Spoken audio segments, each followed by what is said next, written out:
On YouTube, I'm seeing people making videos, clicking on their favorite anime, dubbing voice actor, Japanese voice actor, and so on in Crunchyroll's anime awards with whatever Crunchyroll nominates.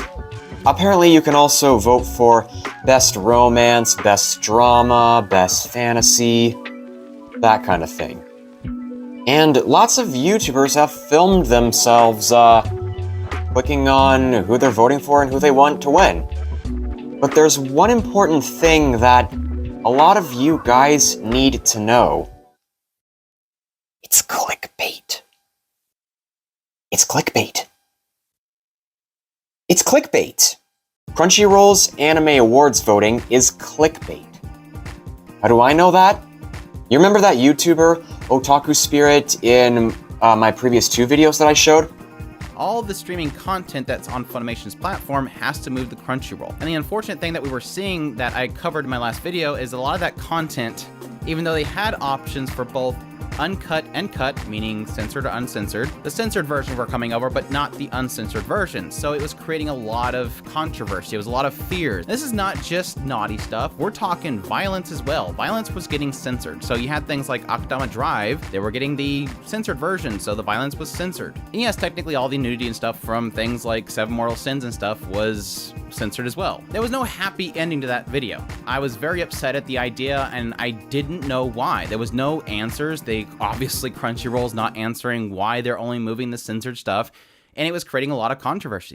This is actually a marketing clickbait thing that Crunchyroll does to advertise them. And he knows this because he once had a job that involved daily marketing. Crunchyroll Anime Awards have begun. The voting process has begun, and everybody is super excited about who will win the Anime of the Year for fall 2021 to summer of 2022, which is the awards of 2023. Makes perfect sense if you're Crunchyroll. But let's be perfectly honest. Beating up on Crunchyroll Anime Awards is way too easy. I can spend all day complaining about what things I feel are wrong with the system itself and the nominations and all that kind of stuff.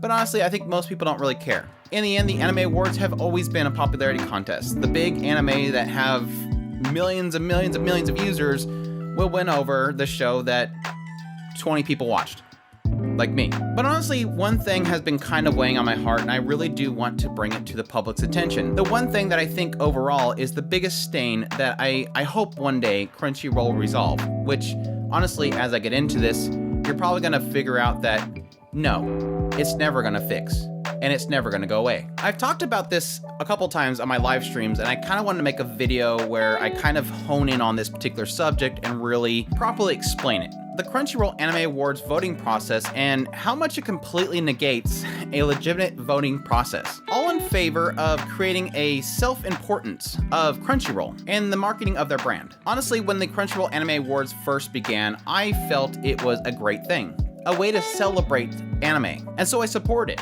even becoming a judge for pretty much every single year except for this year, which finally allows me to speak up. Those non-disparaging contracts. But no, the Anime Awards was a great thing. It was very community-based. It was everybody coming together and celebrating and having fun, and Crunchyroll did a great job of it early on. It was giving the fandom a voice, while at the same time making the anime industry a legitimate thing in the West. It was the Grammys of anime, even though that's kind of a joke anymore.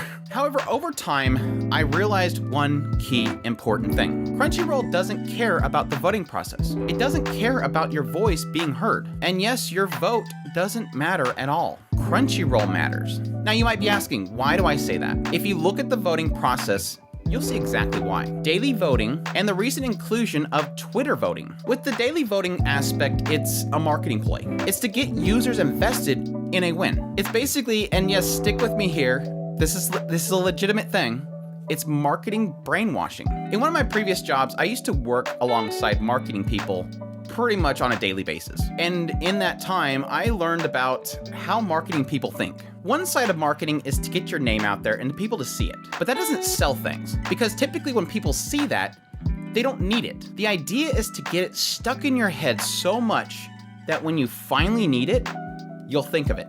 Think of one of those commercials that you see on TV and YouTube over and over and over again. It keeps playing every time you watch a television show, every commercial break, or every time you launch a video on YouTube. The jingles they have in there that make you go so nuts you want to throw your remote or throw your phone. But again, one day you finally need something that is included in that commercial and suddenly that jingle pops in your mind. Again, it's technically legal brainwashing, and that's exactly what the marketing people want. That's what they're doing with the daily voting.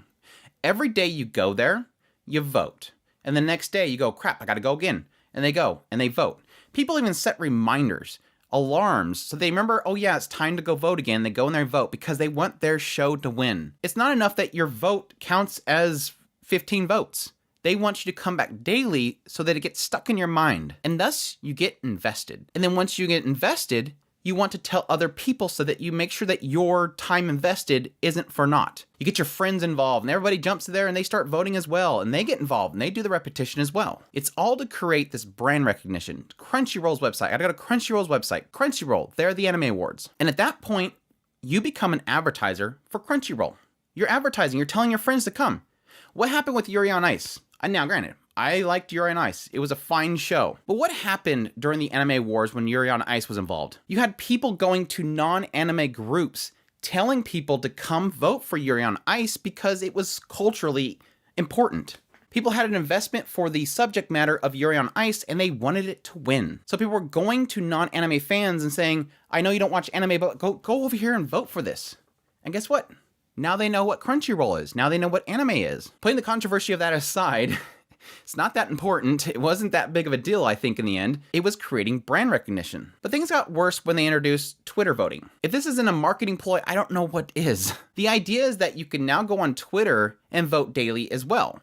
By tweeting hashtag anime awards and the show that you want to vote for, you then make more votes toward your show. And what does that do?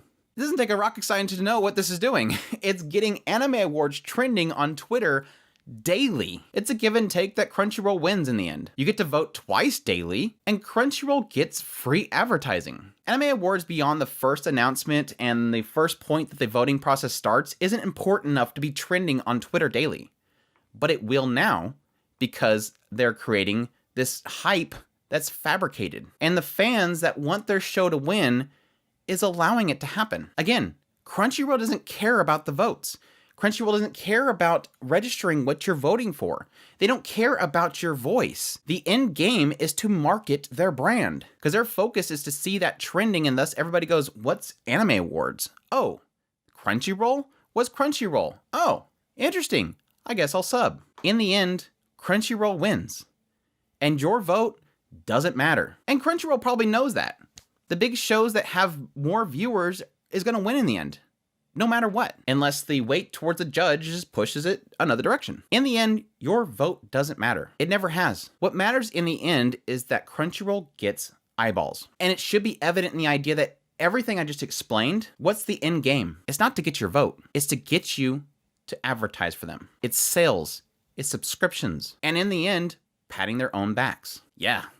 We got 17 million votes last year. Is that 17 million votes by legitimate anime viewers? Is it people telling their friends to enter their email over here so that they can vote for the thing they want to win? Is it people creating multiple email accounts just to vote on a daily basis with 5 different accounts? Does Sony care that you're doing that?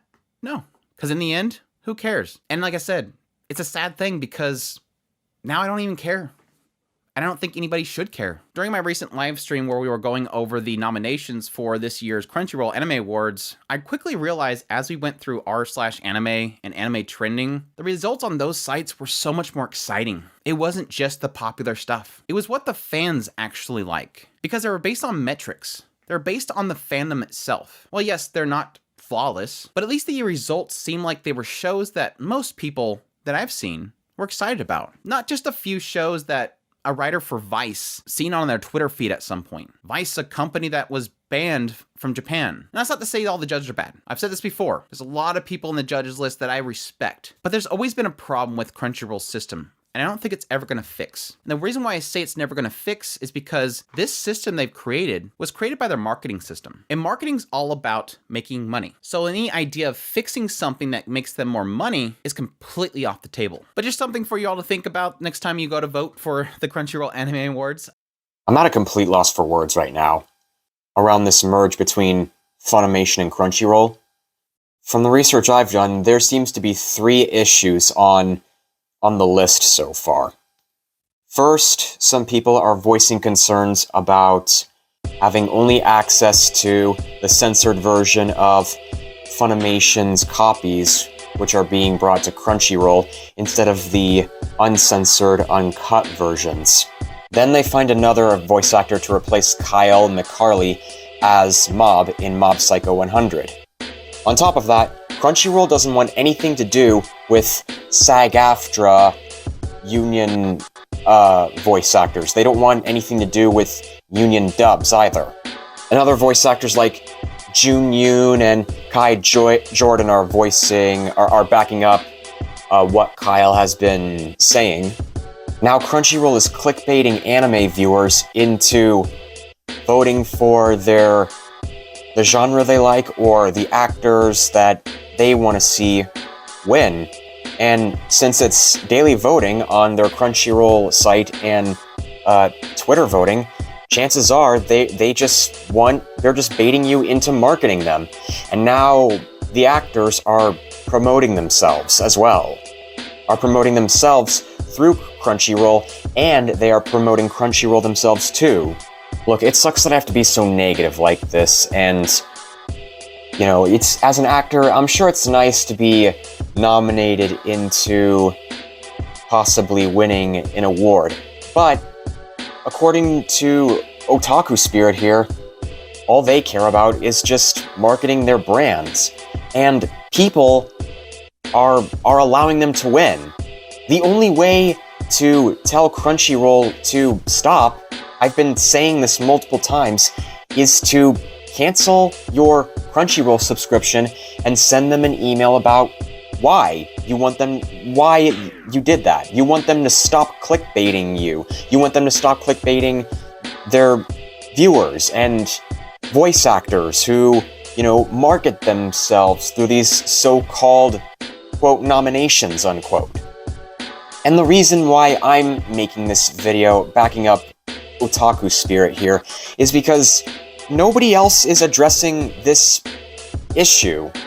It doesn't seem like anybody cares about this being clickbait. So who will show concern around this clickbait daily voting?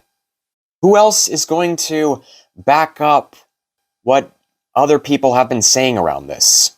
Could this merge between Funimation and Crunchyroll only get even worse? I was really hoping to work for Funimation as an actor one day, since I'm already starting to get into the entertainment business since I filmed a commercial once last year, and now I'm apparently doing a TV show now. But since people are still continuously voting for the anime genres or voice actors that, want them to win, it does seem unlikely that Funimation and Crunchyroll will never split, and Funimation probably never will come back. I mean, is there still going to be hope to possibly bring Funimation back as time goes on? Is it really going to take this long for people to finally wake up and realize that Crunchyroll is taking advantage of the customers, voice actors, and translators? Well, only one way to find out. Somebody's got to back up some of the info that they've gathered based on one source that they saw. So here I am, backing up Otaku Spirit here,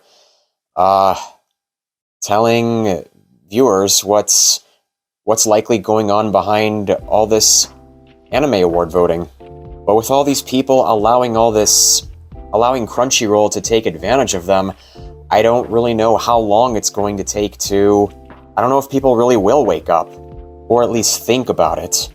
And the only way for for Crunchyroll and Sony to listen is when they start to lose money, when they start to get boycotted. And more people need to keep voicing all of these 3 concerns that I've talked about so far. And again, the only way to know for sure if there really is still a chance and or hope to stop all this clickbait taking advantage of the customers or maybe bringing Funimation back is to simply wait and see what happens as this merger goes through. Previously, Otaku Spirit did a live stream video that he did with a friend where he talks about how bad these nominations and voting really is. I'll put a link to that in the description if you're curious. Until then, if I'm ever gonna watch anime more, I'd rather keep my Funimation subscription and never get Crunchyroll at all. I don't know how many people are aware of these issues and have decided to boycott Crunchyroll and send them emails telling them about what they don't like about this. But, like I said before, and I'll say again, only one way to find out. Time will tell. But until then, I hope this video gives you something to think about. Please go take a look at those 2 videos I referenced from Otaku Spirit. Please share those videos with some of your friends or family members, anybody who you've marketed Crunchyroll to. Discuss it, think about it, and if it doesn't sound right, it's probably best to boycott Crunchyroll and send them an email voicing your concerns. So until then, I'll see you later in another video. Next time on this channel, is Sony secretly keeping Funimation alive to profit more? First, we're going to address some of the controversy around the Funimation and Crunchyroll merge. And then, I'm going to talk about some of my thoughts from the research I've done.